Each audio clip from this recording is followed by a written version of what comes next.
Welcome back to the KOAM Morning News. Special guest, and thank goodness we're able to get her back in the studio, Emily Frankowski of Connect to Culture. We affectionately refer to her as E. Frank. Emily, I want to thank you so much for your time. And as I always like to point out, if it weren't for organizations like Connect to Culture, I'm not going to say we'd be lacking, but we wouldn't have the opportunity to take advantage of the wonderful events that you bring us. And one of those events, I think it's really neat. No matter what your religion or preference is, there's something communal about fellowship and gathering. And even if you've got a voice that sounds like mine, you know, being able to join people in song. And the 2022 Hymn Festival, it's right around the corner. Yes. It's coming up on July the 2nd. A little bit about this as far as who's invited and how we all gather together.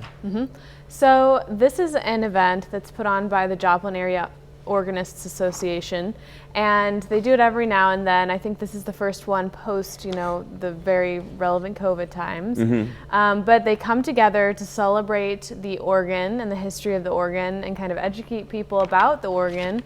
And in this hymn festival, people will gather together and sing hymns together.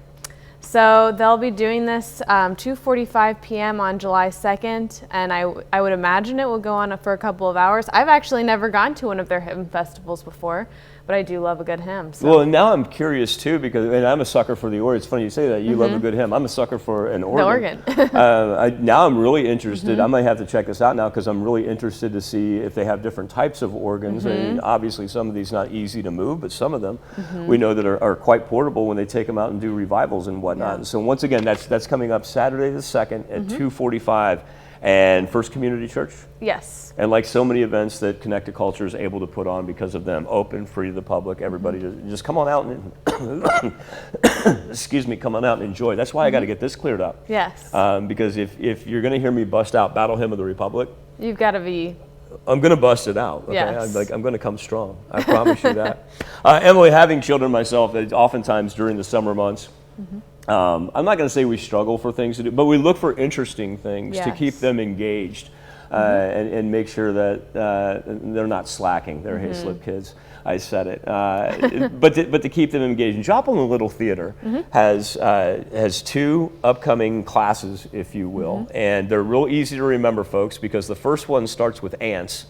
The second one starts with monsters. What exactly are we looking for in these classes? What can we expect as parents, I guess? I want to start with ants working together. Yeah. Because that one's going to run from July the 11th to the 15th.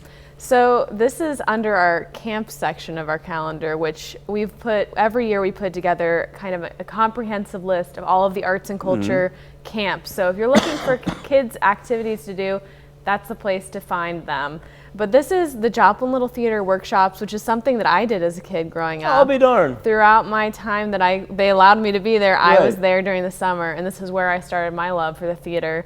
But this basically, it's July 11th through 15th. You go either the morning session or the afternoon session, and kids get to learn all about theater, the front of house, the back of house, costumes, makeup, all the technical aspects, and then they work on a play together, and at the end, they perform it for their parents or loved ones that come to watch them.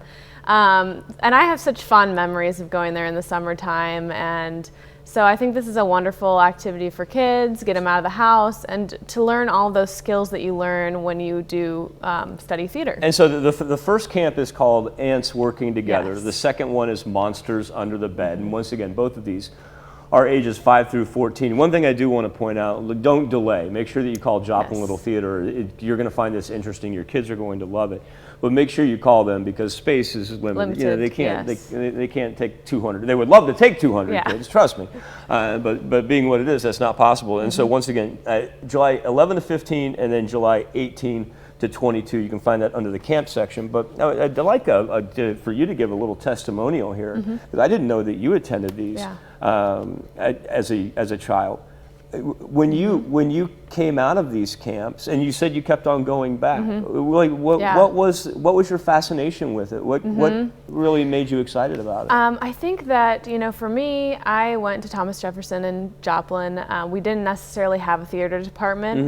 We did musicals every year. We did have plays, but we didn't have that concentration on theater. So being able to go to Joplin Little Theater, spend all your whole day on theater, have friends from other schools that are interested in things that you're interested in, and also the teachers. The teachers were professionals in the field, and just Joplin Little Theater is so cool. It's one of the oldest continuously running theaters west of the Mississippi. Yeah.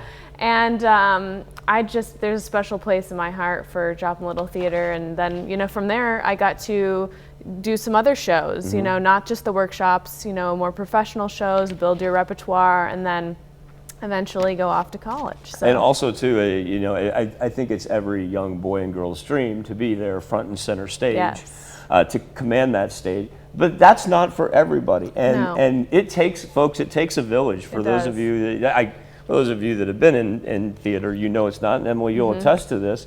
From the techies, that's how I fell in love with tech theater. Yeah. Was going to camps like this, and I'm like, oh wait, lights like that they're really important. I'm putting the headset on, and I'm gonna go backstage. Right, this is really cool. I love to do this. So there's a tech aspect that your child may fall in love with as well. And once again, you can find that all on Connect2, the number 2, connect2culture.org under the camp section.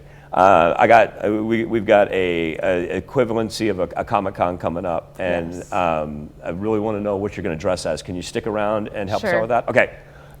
Emily's going to come back and join us. Emily Frankowski of Connect2Culture, and we'll be back with more KOAM Morning News right after this.